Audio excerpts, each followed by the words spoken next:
So I was just sitting here playing this simulator when it got me thinking, why does this look so familiar? Maybe because it's the same as every other simulator on the goddamn website. Listen, Roblox simulators are slacking, like bad, and it needs to change. If I sat here and listed all the problems with simulators, I'd be here all day.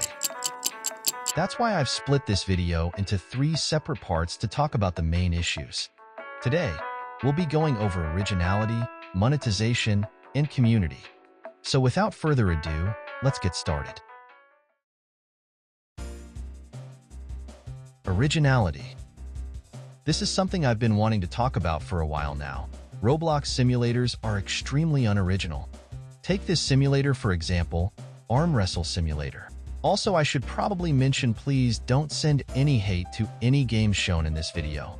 This is a common type of simulator that's been popping off recently, where you use an item to gain power, then train at a station to fight bosses which give you wins, allowing you to progress further. They usually have an auto-train and auto-fight button. If you play a lot of simulators, you might notice something odd here. These damn icons. Every simulator uses the same icons, the same ideas, and the same pets. When you play a simulator on Roblox, you get one of 2 things, this kind of game and a Pet Simulator X kind of game. And all of these games have one thing in common, pets. And this leads me into the next segment, monetization. Every simulator has pets, every last one. And in every simulator they look the same, a fucking square. Sometimes they might get fancy and throw some legs on the bottom, but for the most part, square. These pets have absolutely no originality whatsoever. They're all made to appeal to kids, which is their main target audience. Little kids with their mommy's credit card ready to spend big bucks on virtual pets. Some of these pets go for thousands of real-life dollars. It is absolutely insane. This is a little something I like to call child gambling. These pets, crates, loot boxes, whatever, are solely there to get young impressionable kids hooked on spending just for the small chance they'll get a rare pet. And you've spent so much money, why not play more? Why not every week? Why not every day? Kids will stay addicted to these games, while the developers rake in fat stacks from their child gambling simulator. Pet Simulator X is a great example of how insane these pets can be. I mean, look at this, mystery percentage. What the hell? What do you mean you don't know the percentage? With these mystery percentages, game devs can make this a 1 in a trillion chance to obtain. Players will think it's just 1 in 100,000. It's very easy to get addicted to simulator games. Even I was back in 2020. It's gotten so bad to the point where players are warning friends and family of simulators and the dangers behind them. Community. Now before I go on to the next segment, I just want to say make sure to like this video and maybe subscribe while you're at it, as this video took a while to edit, so I'd appreciate some support.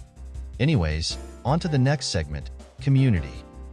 Now we're going to be discussing the community around these simulator games. If you notice the kinds of players in these servers, they all appear to be very young. These simulators like to lure in little kids for their giant money scandal. SpongeBob Simulator is a great example of a greedy company taking a great idea and completely ruining it. Like, just look at this. It's another pet simulator ripoff to farm money from little kids. I mean, just think about it. Nickelodeon, a massive company that owns arguably the biggest cartoon show in the world, makes a simulator game. They could have made anything else, like an actual unique, entertaining game. Some of you may remember that SpongeBob movie game on Roblox a couple years ago that was really good for its time, and I think made by Shovelware Studios.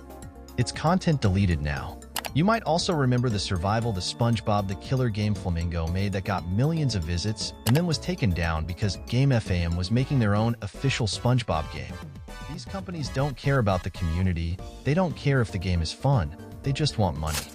These games are just massive cash grabs to milk every last cent out of your pockets. The content creators centered around these games don't help either. There are some good ones like Russo Plays and Night Fox, but the bad ones are just downright horrid, promoting exploits, scams, clickbait, and so much more. Throughout today's video, we have gone through all the major problems with simulator games on Roblox. But I think there's one big lesson we can all learn from this. Be original.